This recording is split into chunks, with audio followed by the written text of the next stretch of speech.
নমস্কাৰ জেআৰজি ব্লগলৈ সকলোকে স্বাগতম জনাইছোঁ। আজি আমি আলোচনা কৰিবলৈ লৈছোঁ ভাৰতীয় ডাক সেৱা বিভাগত খালী হোৱা 98,083টা পদৰ সম্পৰ্কত। 98,083টা পদ খালী হৈছে ভাৰতীয় ডাক সেৱা বিভাগত। এই পদসমূহ কি আৰু পদসমূহৰ বাবে শিক্ষাগত অৰ্হতা কিমান লাগিব আৰু কেনেকৈ অনলাইন কৰিব, তাৰ লগতে অনলাইনৰ লাষ্ট ডেট কি সেই সম্পৰ্কে আজি ভিডিঅ'টোত আমি আলোচনা কৰিবলৈ লৈছোঁ। এতিয়া চাওক, post office new notification out India post office recruitment 2022 apply online for latest 98,083 postmen mail guard and MTS vacancy. এই পদসমূহৰ বাবে অনলাইন আৰম্ভ হৈছে 17 আগষ্টৰ পৰা। লাষ্ট ডেটটো আপোনালোকে চাই লওক। Last date to submit online application 17 September 2022।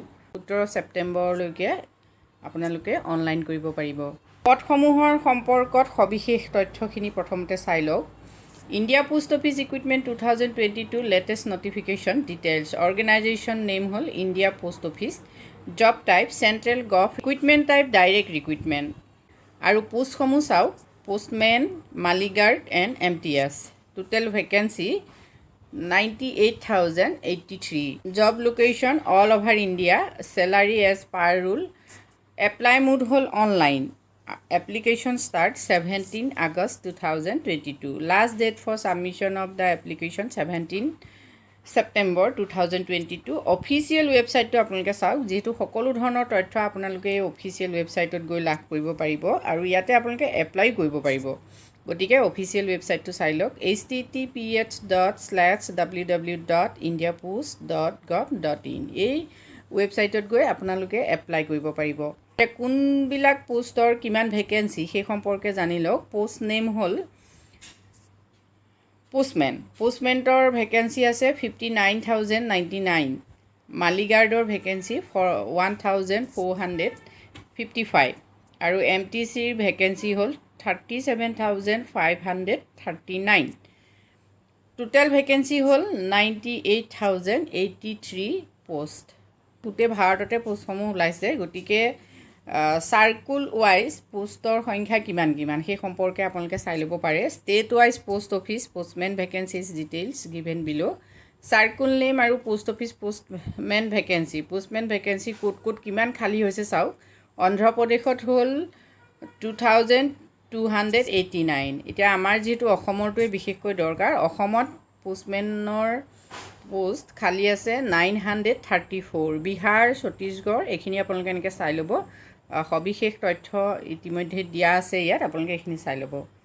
ঠিক আছে, এইখিনি হাৰিয়ানা, ঝাৰখণ্ড ক'ত কিমান পোষ্ট আছে আপোনালোকে এইখিনি চাই ল'ব। State wise post office mail guard vacancies details চাওক। মালিগাৰ্ডৰ পোষ্ট আমাৰ অসমত কিমান খালী আছে। অন্ধ্ৰপ্ৰদেশত আছে 108, অসমত আছে 73টা। ঠিক আছে, বিহাৰ, ছত্তীশগড়, দিল্লী, গুজৰাট এইখিনি আপোনালোকে চাই ল'ব। অফিচ মাল্টি টাস্কিং ষ্টাফ মানে MTS আমি আগতে কৈ আছোঁ। MTSৰ পোষ্ট কিমান খালী আছে চাওক।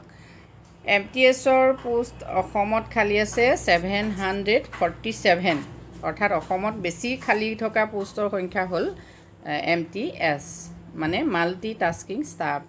পোষ্টসমূহৰ বাবে যিসকলে এপ্লাই কৰিব তেওঁলোকৰ বাবে ফিজটো কেনেকুৱা হ'ব চাওক। জেনেৰেল, আনৰিজাৰ্ভ, OBC তেওঁলোকৰ বাবে ফিজ হ'ল 100 আৰু SC, ST, ওমেন্স এইবিলাকৰ বাবে ফিজ নাই। এতিয়া কোনসকল ছাত্ৰ ছাত্ৰীয়ে এপ্লাই কৰিব পাৰিব? বিশেষকৈ 10ম শ্ৰেণী উত্তীৰ্ণ আৰু হায়াৰ ছেকেণ্ডেৰী পাছ যিসকল ছাত্ৰ ছাত্ৰী আছে তেওঁলোকে আবেদন কৰিব পাৰিব। এলিজিবিলিটি ক্ৰাইটেৰিয়াখিনি কি আপোনালোকে জানি লওক। বিশেষভাৱে যিসকল ছাত্ৰ ছাত্ৰীয়ে ইতিমধ্যে 10ম শ্ৰেণীত উত্তীৰ্ণ হৈছে তেওঁলোকে এই পদসমূহৰ বাবে এপ্লাই কৰিব পাৰিব। হায়াৰ ছেকেণ্ডেৰীৰ পৰা ওপৰৰ পৰ্যায়ৰ সকলোৱে এই পদসমূহৰ বাবে এপ্লাই কৰিব লাগিব। লগতে কম্পিউটাৰৰ নলেজ থকা হ'ব লাগিব। বয়স বিশেষকৈ 18 বছৰৰ পৰা 32 বছৰৰ ভিতৰত যিসকল আছে তেখেতসকলে এপ্লাই কৰিব পাৰিব। এজ ৰিলেক্সেশ্যন থাকিব। এজ ৰিলেক্সেশ্যন কেটেগৰী ৱাইজ আপোনালোকে চাওক। কেটেগৰী ৱাইজ SC, ST বাবে 5 years থাকিব এজ ৰিলেক্সেশ্যন।